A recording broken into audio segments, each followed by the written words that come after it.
कि यहाँ की चाहे कितनी बला हो, कैसा ही कोई क्यों ना हो, चाहे भैरव बैताल और काल भी खुद क्यों ना हो, इस सतनाम का सुमन कर। प्रथम मंत्र प्राप्त है तो प्रथम मंत्र का जाप शुरू कर दीजिए, और सार नाम प्राप्त है तो सार नाम का, सतनाम प्राप्त है सतनाम का सुमन शुरू कर देना चाहिए। किसी प्रकार की आपत्ति चाहे सपने में भी क्यों ना हो या वैसे प्रत्यक्ष में हो, तो भाग जाएगा, कोसो नहीं पाएगा आपको। तो धर्मदास जी को बता रहे हैं कि जब मेरे ऊपर काल ने जो पट्टा मारा मुझे मारने के लिए, मैंने सतनाम का सुमन कर दिया धर्मदास, और काल ऐसे कंडम होकर गिर गया जैसे पक्षी की पंख कट जाती है, पड़ा पड़ा तड़पता है, कुछ बसावा नहीं।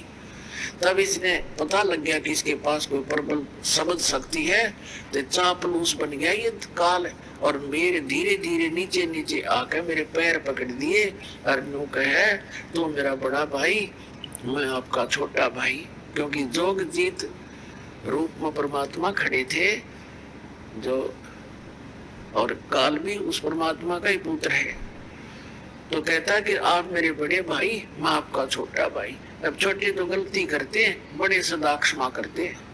अब बना तो यहाँ सभी प्राणियों का ये स्वभाव है, पहले तो अपनी ताकत आजमाओगे, और जब ताकत तक पारना पड़े फिर चापलूसी तक काम लेंगे। तो उसने चरण पकड़ के कहा, मैं तो आपको पिताजी के यानी परमात्मा के तुल्य मानता हूँ, मुझे माफ कर दो। मुझे परमात्मा बोले ठीक है, माफ कर दिया। तब काल कहने लगा, मुझे कुछ आवश्यक, मेरे इस लोक में कुछ त्रुटि है, और आप भगवान के नुमाइंदे हो, रिप्रेजेंटेटिव हो, आपके पास पूरी पावर है, मेरा कुछ वो त्रुटि पूरी कर दो, मेरी कुछ डिमांड है वो पूरी कर दो, और फिर नीचे चले जाओ बेशक।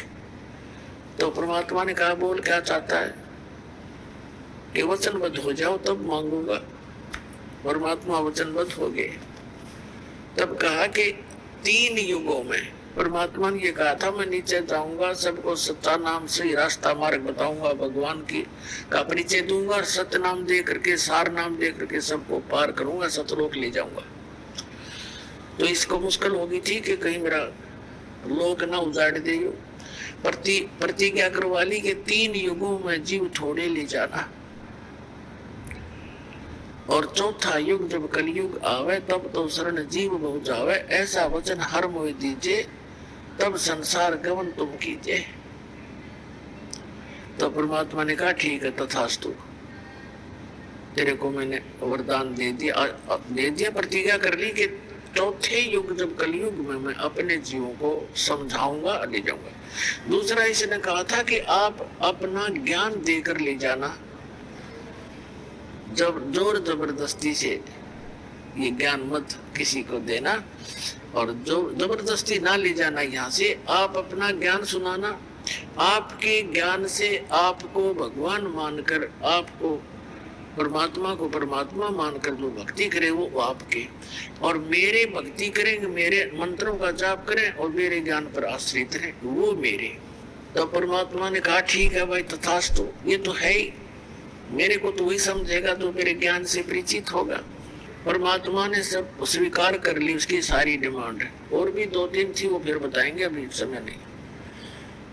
तो तब एकदम आंख पलट गया भस्मागिरी की तरह, और कहने लगा कि जाओ जोग जीत संसार। कहते 12 पंथ करूं मैं साधा, जब कलयुग होगा ना, सभी प्राणियों को भक्ति मार्ग में विचलित कर दूंगा, और इनको इतना विकारी बना दूंगा, और इनके टुकड़े टुकड़े कर दूंगा, हिंदू मुसलमान सिख ईसाई जैनी बनाकर इनको एक दूसरे का दुश्मन बना दूंगा, और देवी देवताओं मंदिर मूर्तियों तक सीमित कर दूंगा, तीर्थ व्रतों के ऊपर उलझा दूंगा।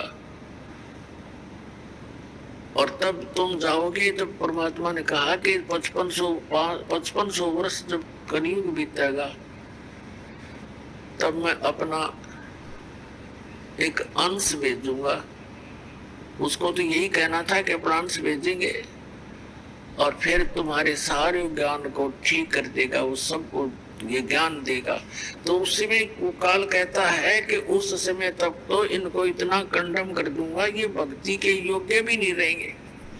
और फिर नकली पंथ चला दूंगा, तेरे कबीर नाम से 12 नकली पंथ चलाऊंगा, उसके अतिरिक्त और अनेक पंथ चला कर सब्जियों को भरमा दूंगा। और जब तुम्हारा जाएगा ना कोई हंस, तो सब उसके साथ वाद विवाद करेंगे, विरोध करेंगे मेरे उस गलत ज्ञान पर आधारित होकर के, और तेरी एक नहीं चलेगी जोगजीत, अब बेशक चले जाना। तो क्या कहा काल ने, 12 पंथ करूं मैं साजा, नाम तुम्हारा ले करूं आवाजा, 12 पंथ नाम जो ले ही हमरे मुख में आन समोई, और अनेक पंथ चलाऊं या विद जीवों को भरमाऊं।